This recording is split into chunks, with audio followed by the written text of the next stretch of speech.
Hi, welcome to Formula Citizen, episode 7. This is a recap of the Canadian Grand Prix, the race 10 of the 2025 Formula One season. It happened. We all thought it was coming. Lando Norris and Oscar Piastri finally made contact in a race. I don't think we all imagined it would play out like that. I certainly thought it would be kind of a 50-50 racing incident, very controversial, but that was a slam dunk. That was a gross misjudgment, and I think it's a flashpoint for the Formula One Championship. It's going to be a key moment when we look back at the end of the season at what happened in Canada. So we'll dissect that in detail, but we'll also talk about what was a really exciting race. Before we do that, we always kick off with some of the news off the track. So I want to start with the 2026 race fixtures. The race schedule's just been released. A couple of important points to note. Canada and Monaco have swapped places. So the reason that's important is the teams can now travel from Miami, Florida to Montreal, Canada. There's some logistical efficiencies in that one. There's obviously an uninterrupted European race calendar now from kind of early June in Monaco to mid-September. As I mentioned in the previous episode 6 of Formula Citizen, the Imola race has been replaced. In 2026, we've got 2 Spanish races. We've got a new race in Madrid, and we've got the existing race in Barcelona, which will drop off the calendar at the end of 2026.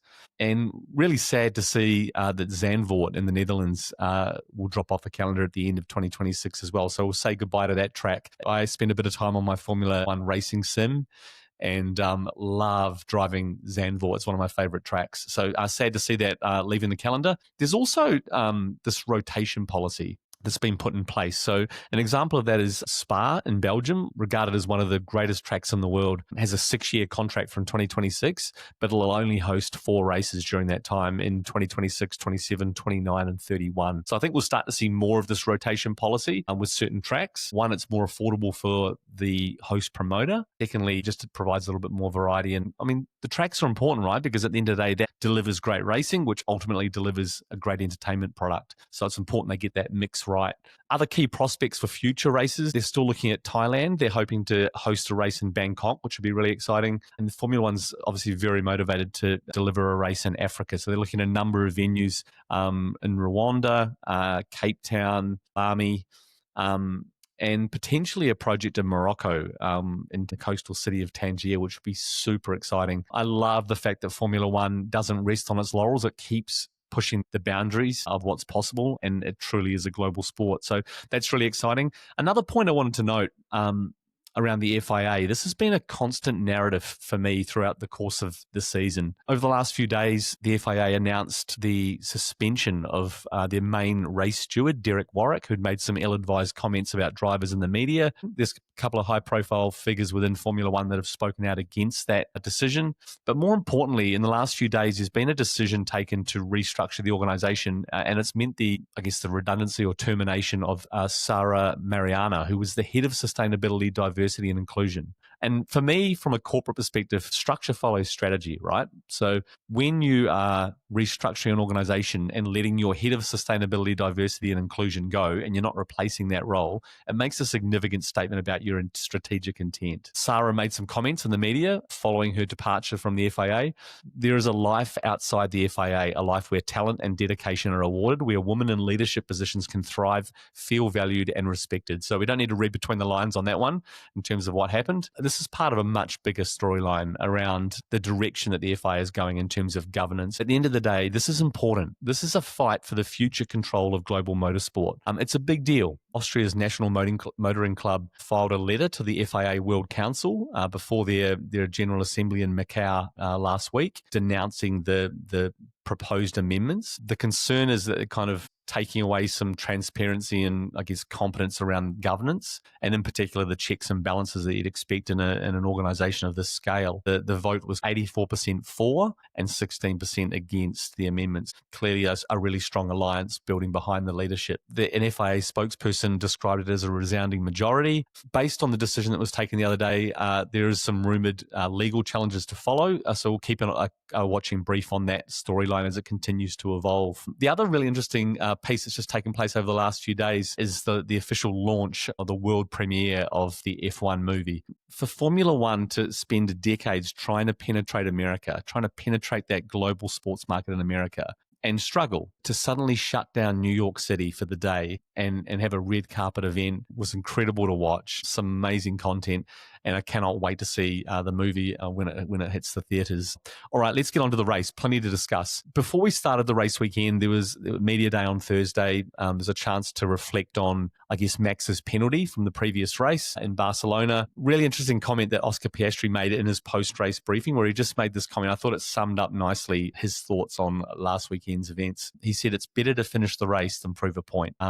Really, really simple, really effective. Max wasn't in the mood on media day to talk about the events in Barcelona. Clearly wanted to put it behind him. Yeah, was in a pretty prickly mood. So moving forward, one of the other really interesting points on media day was around the pressure that's mounting on Fred Vasseur as the team principal of Ferrari. I touched on this in my previous podcast, that the current performance, the current results from Ferrari will not be acceptable to the senior leadership in the organisation. He's going to come under more and more pressure. For the first time, the Italian media have started to turn on him, which is always a pivotal moment. In his defence, both drivers, Lewis Hamilton and Charles Leclerc, have backed him in to turn things around. On top of that, Lewis Hamilton's also had this rumour circulating, or this noise circulating around him, that this will be his last season, that at the end of the year he'll announce his retirement. He categorically denied that. He made a statement where he said, "I'm not going anywhere. Please stop making stuff up in reference to me retiring at the end of the season." And this for him is a long-term project, and he's fully committed to turning Ferrari around.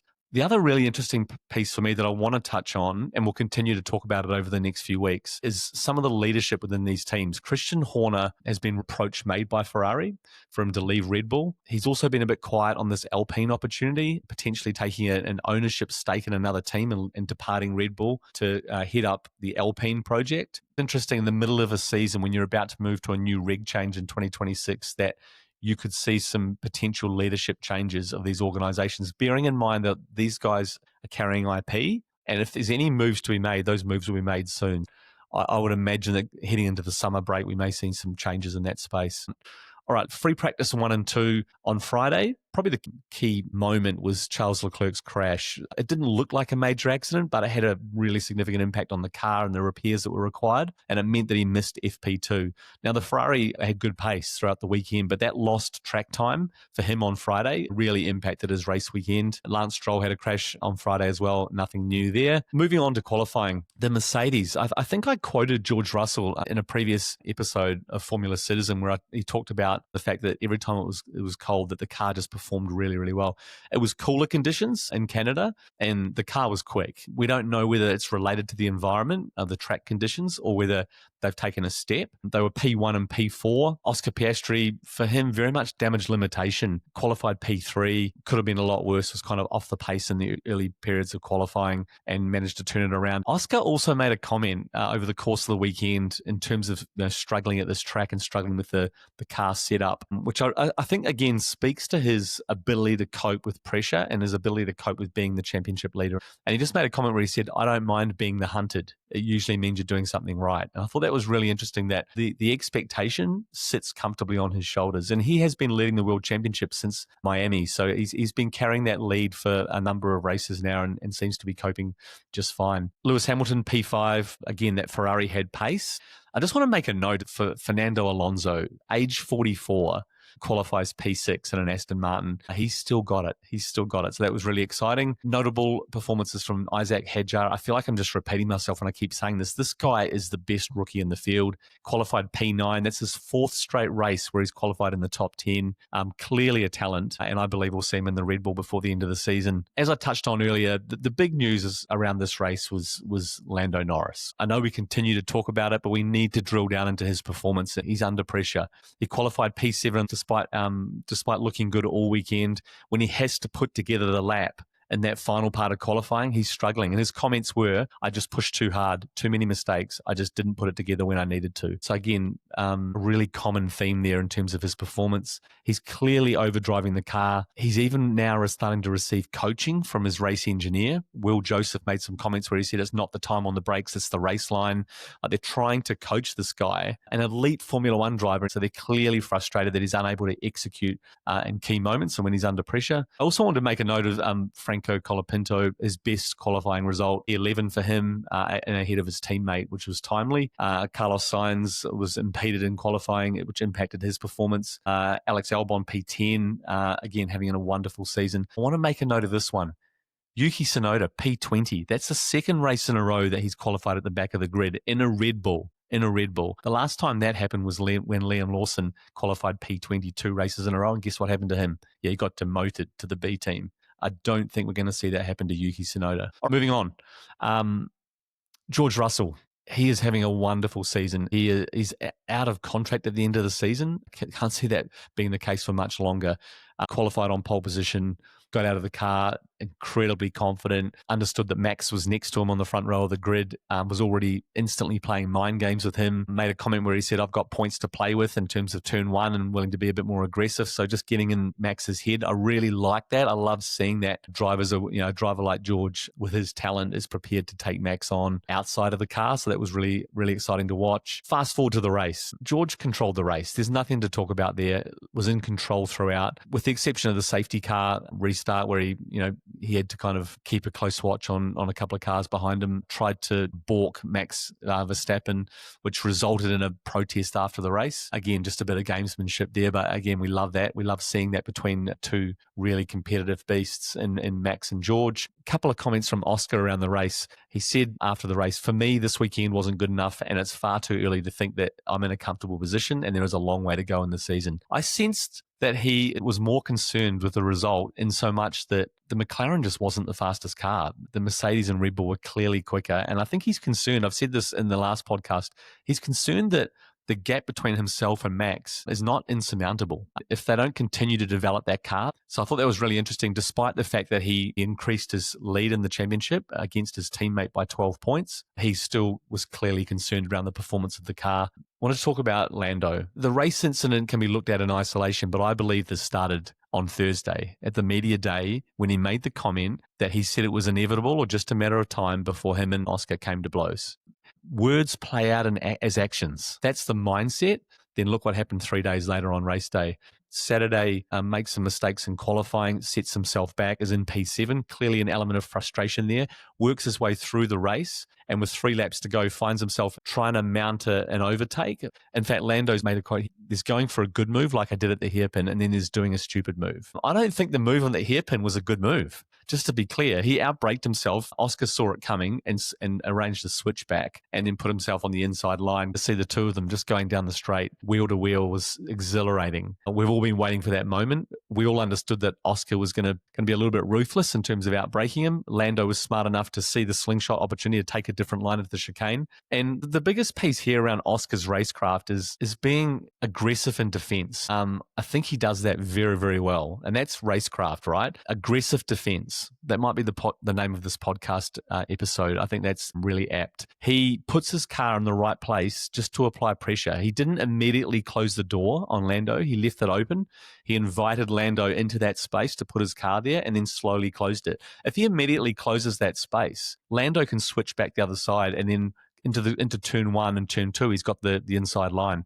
So again, just slowly closed the door and applied pressure and drew Lando into that mistake. I thought that was really important. The other thing, if you note this, just after the hairpin, when there's a switchback from Oscar, he gets on the acceleration early, gets good traction, and he leans on Lando, and he actually pushes him into the outside curb, just loses a little bit of traction, and it was just enough to gain him some momentum. It's those little moments where he's able to just pressure Lando, just disrupts his rhythm. And I think that, for me, the racecraft and his temperament are the two advantages that he holds over Lando Norris. The other important point that I wanted to make was around Lando breaking papaya rules, right? I'd really like to ask how the team would have reacted if the shoe was on the other foot. Lando's leading, he's in P4, and Oscar in P5 is mounting a challenge with 3 laps to go and crashes into him. I'm not sure what the response would be. The move from Lando Norris reeked of desperation. He did it in Japan earlier this year in Suzuka. You might remember that coming out of the pit, he tried to overtake Max Verstappen, ended up on the grass. There's this idea that when he's wheel-to-wheel and wheel-to-wheel combat with another driver, that he's just lacking that little bit of racecraft, and he rushes a move. It was a desperate move from a guy who I don't think could think his way through a way around Oscar because of his aggressive defense, and felt that was his best opportunity and his only opportunity. He took a huge risk to really finish P4 and gain 3 points in the Drivers' Championship, he cost himself 12 points. And I believe that'll be significant at the end of the year. That 12 points is more than Oscar winning a race and Lando finishing second. It's the equivalent of 2 race victories to gain 12 points on your biggest competitor. So again, a really pivotal moment. I think they'll come to blows again later this year, and it'll be a little bit more controversial, but we've all been waiting for it, and it happened. Hats off to McLaren. It's great that they're letting these two guys race. We want to see more of this. But as the team boss, Andrea Stella, commented, it was just a misjudgment. I'm sure there was a really strong internal debrief to make sure it doesn't happen again. But at the end of the day, it's great that we're able to see them racing each other and racing each other really hard. I might just close off by talking about the fact that Nico Rosberg painted a really dark picture of what it's like to be in Lando's shoes right now. It's a position that he lived as Lewis Hamilton's teammate in 2014, 15, when he was losing world titles to Lewis.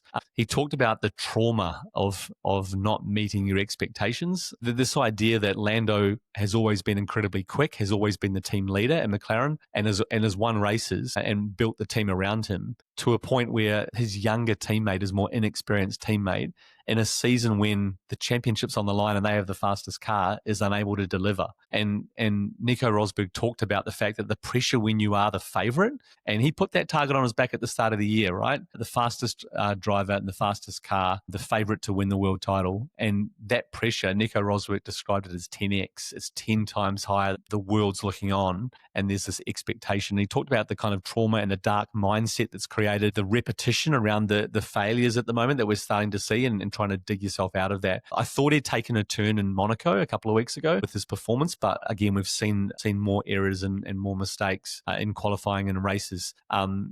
And Nico kind of talked about this self-talk and this idea that you start thinking that you're not good enough, and it's going to be difficult for Lando to get out of this headspace. So let's see how he responds, but really interesting to get those insights from a Formula One world champion who has been through that experience himself. I'll just finish with this point. There's a reason why Zach Brown signed Oscar Piastri. He went out of his way a few years ago. He paid Daniel Ricciardo an 8-figure sum not to drive for the McLaren team so that he could have Oscar in the team. They went after him hard because they saw his potential. And ultimately, that's what's playing out this year. Look forward to reporting in again soon. Thanks for listening.